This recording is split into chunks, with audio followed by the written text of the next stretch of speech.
Going on, everybody? Happy Friday. I want to talk about cord blood, kidneys, and the liver today. Random, I know it makes no sense why I would just randomly do this, but let's start with cord blood. So, what happens is when you give birth and you give birth to a child, they clip the cord almost instantaneously.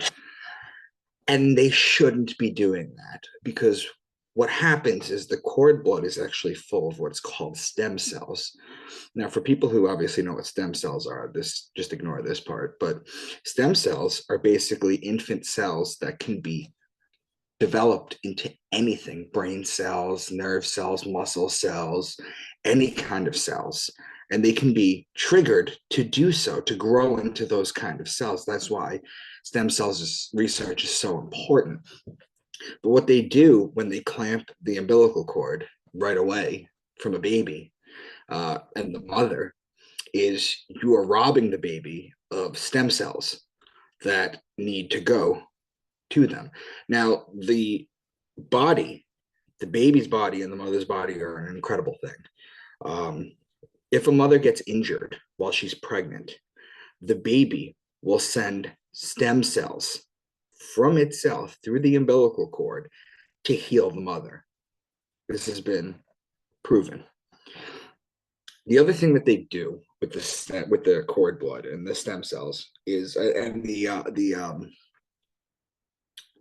umbilical cord. What they do is not only do they clamp it right away, but they don't even ask you if you want to donate it to cord blood anymore.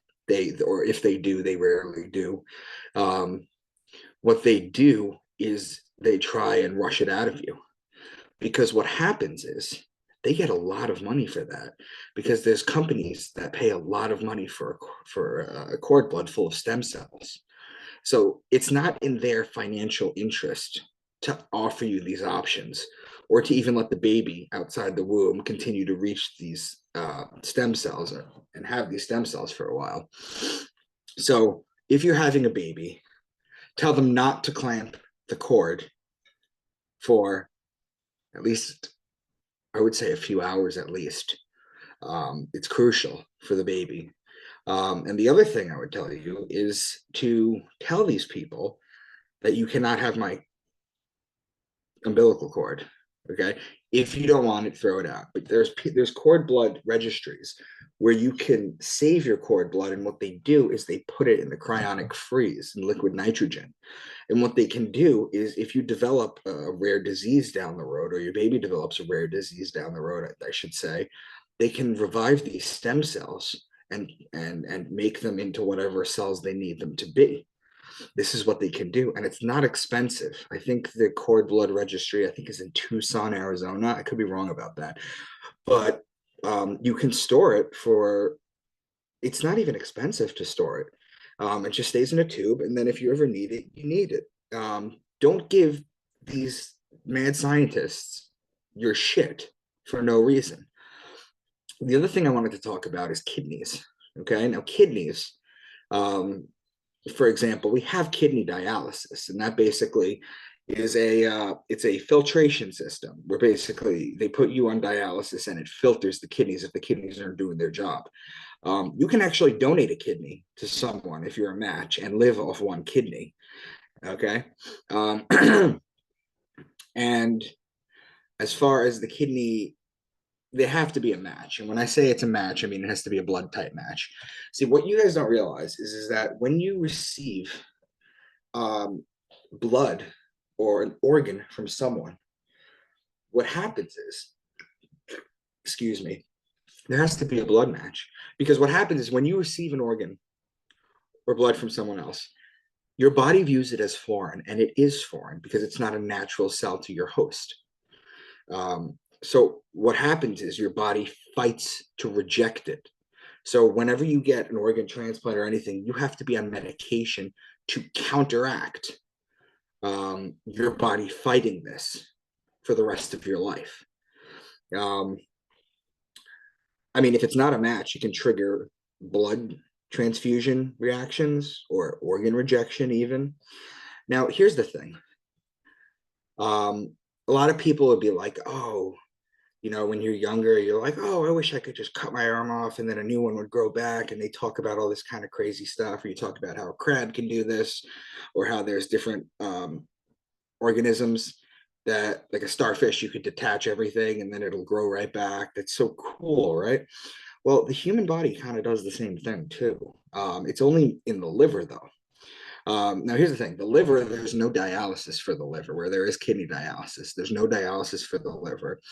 But because of the bile duct, okay, it literally grows what's called hepatocytes, which are based, hepata means liver, and cytes means cells, so liver cells.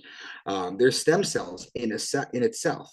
So what happens is you can actually donate 80% of your liver to someone, and with your 20% liver, your liver will actually grow back to full size. Um, it actually does that.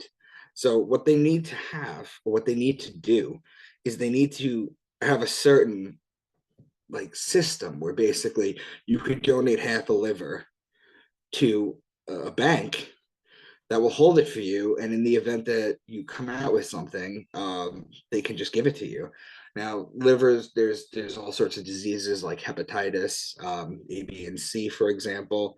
Some of the hepatitises you actually can get, honestly, from eating raw fish from certain parts of the world. Um, Italy, for most important. It was called the Mediterranean disease, I believe, is what it was called. Um, but so when it comes to that kind of stuff, you're talking about blood types. You have the O blood, um, and you have, which is the donor, the universal donor, and the AB, which is the universal recipient. So you will always, always, always attack the new organ because the cells are foreign, right? So what they should do is they should have centers where you could donate half your liver when you become of age, and it'll grow back. It will. And then basically you have that as well as your cord blood, and it's yours too. So your body won't fight it off. So just a little bit of information on cord blood, kidneys, and the liver. And love you guys. I'll talk to you soon.